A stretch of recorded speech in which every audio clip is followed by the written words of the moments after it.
وقت کی جھولی میں ماہوں سال کے سکے گرتے رہے، بچے بڑے ہو رہے تھے، دونوں دادیاں بھی مختصر علالت کے بعد باری باری اپنے ابدی سفر پر روانہ ہو گئیں۔ شاہ جہان کئی روز تک مضطرب اور نڈھال سا پھرتا رہا۔ صادقہ بیگم کی آغوش بھی اب فارغ تھی۔ انہوں نے بکھرے بکھرے سے بیٹے کو سمیٹ لینا چاہا، مگر اس کے رویے میں عجیب سا گریز اور سرد مہری تھی۔ وہ جانتی تھیں یہ اسی عدم توجہ کا شاخسانہ ہے جس کا وہ ان کی طرف سے چند سال پہلے شکار ہوا تھا، اسی لیے انہوں نے ہمت نہ ہاری اور بدستور اس کی دلداری میں لگی رہیں۔ دادیوں کے جانے کے بعد اس کی زندگی میں ایک بہت خالی پن سا آ گیا تھا، اور اب اماں کی بے لوث محبت اس خالی پن کو بھرتی ہوئی محسوس ہوئی تو وہ زیادہ دیر تک منہ موڑی نہ رہ سکا اور آخرکار راضی برضا ہو گیا، مگر صرف ماں کے ساتھ، بہنوں کے ساتھ اس کا رویہ ہنوز جارحانہ ہی تھا۔ وہ چیزیں شیئر کرنے کا عادی نہیں تھا۔ وہ ذرا سا اس کی کسی چیز کو ہاتھ لگا لیتی تو وہ انہیں روئی کی مانند دھنک کے رکھ دیتا۔ صادقہ بیگم بھی اس خوف میں کہ کہیں وہ پہلے کی مانند اپنے خول میں نہ سمٹ جائے، زیادہ روک ٹوک نہیں کرتی تھی۔ وہ ان کی جانب لوٹ آیا تھا، اس کے مزید قریب آتا جاتا تھا، ان کے لیے یہی بہت تھا۔ انہوں نے بہنوں کے ساتھ اس کے پتھر مار رویے کی اصلاح کرنے کی کوشش ہی نہیں کی، الٹا وہ انہیں ہی اس سے دور رہنے کی تلقین کرتی۔ اسی لیے گھر میں بھائی اور بہنوں کے بیچ جو بے تکلفی اور گرم جوشی کی فضا ہوتی ہے وہ کبھی پنپنے ہی نہیں پائی۔ بچیاں بھی نہایت حساس واقع ہوئی تھیں، بھائی سے لیے دے ہی رہتی، جانتی تھیں کہ ماں کی تمام تر توجہ کا مرکز اب بھائی ہی ہے۔ پہلے انہوں نے بچیوں کی خاطر بیٹے کو نظر انداز کیا اور اب بیٹے کی خاطر بچیوں کو نظر انداز کر رہی تھی۔ رویے کے اس عدم توازن پر اکثر شہاب صاحب چڑ جاتے اور انہیں سمجھاتے، بیگم ساری اولاد یکساں پیار اور محبت اور توجہ کی مستحق ہوتی ہے، ورنہ اس کی شخصیت میں بگاڑ پیدا ہو جاتا ہے۔ مگر وہ کچھ نہیں جانتی تھیں، وہ تو ہر صورت بھرپور طریقے سے ازالہ کرنا چاہتی تھیں اپنی محبت اور توجہ سے اس محرومی کا جس کا وہ اس وقت شکار ہوا تھا جب وہ بری طرح سے بچیوں میں مصروف تھیں۔ دوسری طرف ان کے لاڈ پیار کے یہ غیر معمولی مظاہرے شاہ جہان کو اثر نو وہ وقت یاد دلا دیتے جب انہی بہنوں نے اس سے ماں کی گود چھینی تھی، تو وہ مزید ان سے خار کھانے لگتا۔ ماں کی یہی جذباتیت اکثر بہن بھائیوں میں فاصلے پیدا کر دیتی ہے۔ زندگی کے ہر رشتے، ہر جذبے کا حسن اعتدال میں ہی پوشیدہ ہے، خواہ وہ ممتا جیسی انمول شے ہی کیوں نہ ہو۔ دیکھتے ہی دیکھتے تینوں بچیوں نے اچھا خاصا قد کاٹ نکال لیا تھا، تو انہیں ان کو بہانے کی فکر دامن گیر ہوئی۔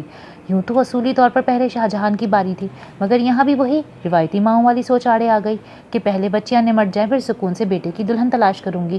اچھے رشتے ملنے پر انہوں نے تینوں کو آگے پیچھے بہا دیا۔ شاہ جہان کے بارے میں شہاب صاحب نے صاف صاف کہہ دیا، دیکھو بیگم، خاندان میں بہت سی اچھی اچھی بچیاں موجود ہیں، اس لیے ادھر ادھر تانکا جھانکی کرنے کی کوئی ضرورت نہیں، ان میں سے ہی کوئی ایک پسند کر لو۔ مگر یہاں انہوں نے اپنا موقف پیش کیا، ہر گھر میں بچیاں موجود ہیں، اگر کسی ایک گھر کی بچی منتخب کریں گے تو لامحالہ دوسرا ناراض ہو جائے گا، پھر رشتہ داروں میں رشتہ جوڑنے سے پہلے ہی قائم اچھے مراسم متاثر ہوتے ہیں، اسی لیے غیر ہی بھلے۔ جب وہ شاہ جہان سے اصلاح لیتی تو وہ بے فکری سے ہنس دیتا، اماں جہاں مرضی کرو، آپ کی پسند قبول ہی قبول ہوگی۔ بیٹے کی اس قدر فرمانبرداری پر ان کا دل خوشی سے جھوم جھوم جاتا۔ پھر آخرکار تلاش بسیار کے بعد انہیں وہ ہیرا مل ہی گیا جو انہوں نے اپنے شاہ جہان کے تاج میں ٹانکنا تھا۔